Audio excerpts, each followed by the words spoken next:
রূপালী জগতের নামে অশ্লীলতা আছে না নাই? এই টার্মটা আপনারা জানেন না? রূপালী জগৎ কি জগৎ? আসলে কি রূপালী জগৎ না অন্ধকার জগৎ? আমার বোনেরা, আপনাদেরকে যে কি বলে তারা বুঝায়, রূপালী জগৎ শুনেই আপনি ভরকে যাবেন না। রূপালী জগতে যে নারী যত বেশি উলঙ্গ সে নাকি তত বেশি সাহসী। জানেন, বলে এটা একটা সাহসী নারী, খুব সাহসী পদক্ষেপ তার। যত বেশি শরীর থেকে কাপড় নামাতে পারবে, যত বেশি বস্ত্রহীন হয়ে নিজেকে প্রেজেন্ট করতে পারবে, সে নাকি তত বেশি সাহসী। আমার ভাইয়েরা, শয়তানের প্রথম এজেন্ডা ছিল বনি আদমকে বস্ত্রহীন করা। সে আদম এবং হাওয়া আলাইহিস সালামকে নিষিদ্ধ গাছের ফল খাইয়ে তাদেরকে বস্ত্রহীন করেছে। এই জামিনেও সে আমাদেরকে বস্ত্রহীন করতে চাইবে। এই রূপালী জগতের নামে তারা এটা করে। আমার প্রিয় বোনেরা, আপনি জানেন না আপনার দাম কত।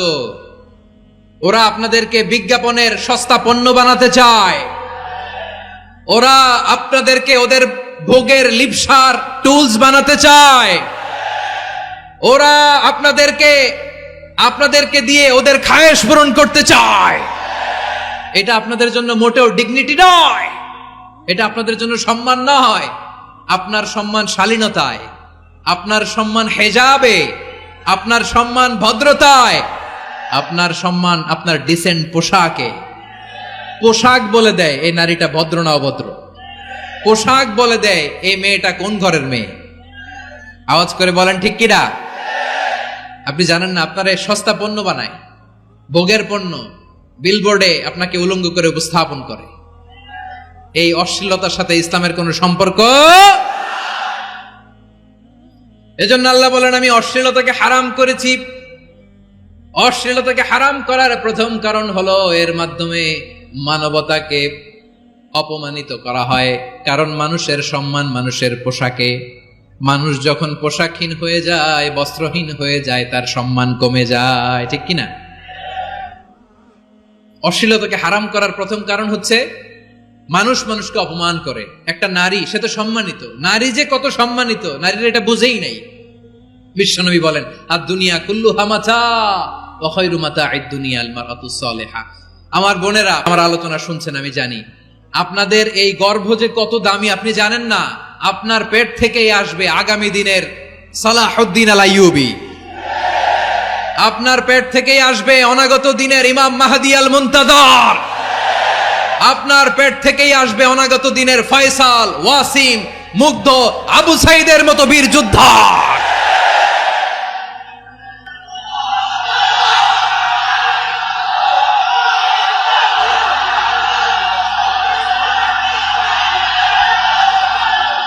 আমার প্রিয় বোনেরা, আমার প্রিয় বোনেরা, বিশ্বনবীর কথার ওজন খেয়াল করেন। আর দুনিয়া কুল্লুহা মাতা ওয়া খায়রু মাতা'আদ দুনিয়া আল মারআতুস সালিহা। দুনিয়ার সবকিছুই অ্যাসেট, এর মধ্যে সবচেয়ে দামি অ্যাসেট নেককার নারী। আপনার গর্ভ যে কত দামি আপনি জানেন না। নিজের সময়টাকে কাজে লাগান, কোরআন পড়েন, সুন্নাহ পড়েন। আপনার অনেক দায়িত্ব ঘরে। You are the MD of your family. একটা family it's a very big institution. পরিবার একটা অনেক বড় প্রতিষ্ঠান। And you are the MD of your institution. আপনি এই পরিবারের MD, managing director of your family. এখানে আপনার কত দায়িত্ব। আপনি ছেলে মেয়েদেরকে তারবিয়া করবেন। আপনি আপনার স্বামীর জন্য ঘরটারে জান্নাতের নীর বানাবেন। আপনার জন্য জান্নাতের ডুপ্লেক্স বাড়ি ওইখানে তৈরি করে রাখবে কে? আপনি যে কত দামি আপনি জানেন না। নারীদেরকে আল্লাহ বানিয়েছেন উচ্চতর করে, নিম্নতর নয়। নারীদেরকে ছোট্ট জিনিস দিলে এটারে বড় করে দেয়। নারীদেরকে ভ্রূণ দিলে, শুক্রাণু দিলে নারী এটারে বাচ্চা হিসেবে উপহার দেয়, ঠিক কিনা? বিয়ের মাধ্যমে স্বামী যখন তার শুক্রাণু তার স্ত্রীকে উপহার দেয়, স্ত্রী রিটার্নে কি উপহার দেয়? ফুল ফর্ম বেবি, মানব সন্তান। দেখছেন, আপনি দিলেন একটুকুনি, দিছে বিশাল। আপনি যদি নারীকে বাজার এনে দেন, নারী এটাকে সুস্বাদু খাবারে রূপান্তর করে দেয়। আপনি তাকে একটা মুচকি হাসি দিয়ে দেন, সে তার কলিজা দিয়ে দেয়। কিন্তু যদি আপনি তার মনে কষ্ট দেন, সে আপনার জীবনকে জাহান্নাম বানায়া দেয়। খবর আছে, নারীর মন বুঝতে পারলে নেয়ামত, বুঝতে না পারলে কিয়ামত, ঠিক কিনা বলেন? আমার প্রিয় বোনেরা, আপনি যে কত দামি আপনি জানেন না, জানেন না আপনি কত দামি, অনেক দামি আপনি। আপনাদেরকে যেন ভোগের সস্তা পণ্য বানাতে না পারে আপনাদেরকে সচেতন থাকতে হবে, সজাগ থাকতে হবে, কনসার্ন থাকতে হবে। শয়তানের ওই হাতছানির দিকে আর নজর দেওয়া যাবে না। তাহলে কেন আল্লাহ তাআলা এই ফাহশা অশ্লীলতাকে হারাম করলেন? এক নাম্বার, এতে হিউম্যান ডিগনিটি কমে। দুই নাম্বার, এতে মানুষের অধিকার নষ্ট হয়। আপনি বিয়ে করেছেন এরে, পরকিয়া করেন ওর সাথে, এরকম আছে না নাই? স্ত্রীর অধিকার নষ্ট করেছেন। আপনি বিবাহ সম্পর্কে আবদ্ধ হয়েছেন তার সাথে, আপনি পরকিয়া করেন ওই ছেলের সাথে, আপনি আপনার হাজবেন্ডের সাথে বিট্রে করেছেন। এজন্য আল্লাহ অশ্লীলতাকে হারাম করেছেন। অশ্লীলতাকে হারাম করার আরেকটা কারণ হচ্ছে আল্লাহ তাআলা এই হিউম্যান জেনারেশনকে এটাকে প্রিজার্ভ করতে চায়। হিফজুন নাসল, এটা মাকাসিদুশ শরিয়ার অনেক গুরুত্বপূর্ণ একটা মাকাসিদ, অনেক গুরুত্বপূর্ণ। আপনার নাসল, আপনার জেনারেশনকে সংরক্ষণ করা। এই যে আসতেছে ফেব্রুয়ারি, কত ফেব্রুয়ারি জানো? এটা কি বিশ্ব ভালোবাসা দিবস? হ্যাঁ, কি দিবস? এই বিশ্ব ভালোবাসা দিবসের সাথে মুসলমানদের কোনো সম্পর্ক নাই। আমার প্রিয় ভাইরা, এই যে আপনি অবৈধ সম্পর্কে জড়ালেন, কেন আল্লাহ অশ্লীলতাকে হারাম করেছে দেখেন। বলতেছিলাম যে এটা আপনার নাসল, আপনার জেনারেশন, আপনার লিনিয়েজ, আপনার বংশকে প্রিজার্ভ করা। কে কার বাবা, কে কার মা, বাবা মা জানা, প্রজন্মকে প্রিজার্ভ করা, এটা ইসলাম ওয়াজিব করে দিয়েছে। এই যে অবৈধ সম্পর্কের কারণে, বিশ্ব বেহায়া দিবসের কারণে, এগুলোর আউটকাম, আউটপুট হিসেবে মাঝে মাঝে এই ঢাকা মেডিকেলের ডাস্টবিনে নবজাতকের বাচ্চার কান্নার আওয়াজ শুনতে পাওয়া যায়।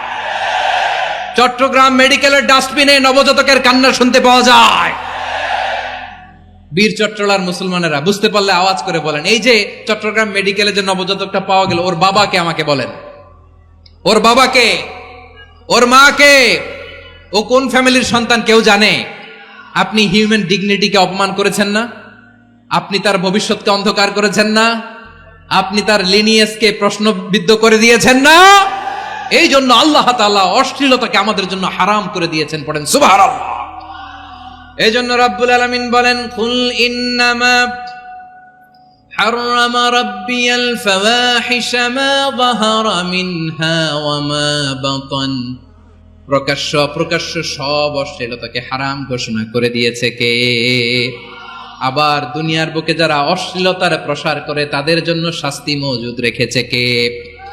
রাব্বুল আলামিন বলেন, ইন্নাল্লাযীনা ইউহিব্বুনা আন তাশিআল ফাহিশাতু ফিল্লাযীনা আমানু লাহুম আযাবুন আলীমুন ফিদ দুনিয়া ওয়াল আখিরাতি ওয়াল্লাহু ইয়ালামু ওয়া আনতুম লা তা'লামুন।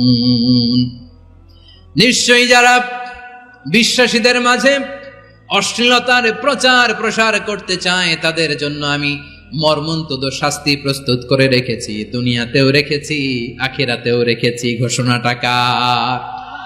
যারাই নাটকের নামে, সিনেমার নামে, রূপালী জগতের নামে, মুভির নামে, ওটিটি প্ল্যাটফর্মের নামে আমার সমাজে অশ্লীলতা ছড়াতে চায় তাদের জন্য কঠিন মর্মন্তুদ শাস্তি মজুদ রেখে দিয়েছে কে?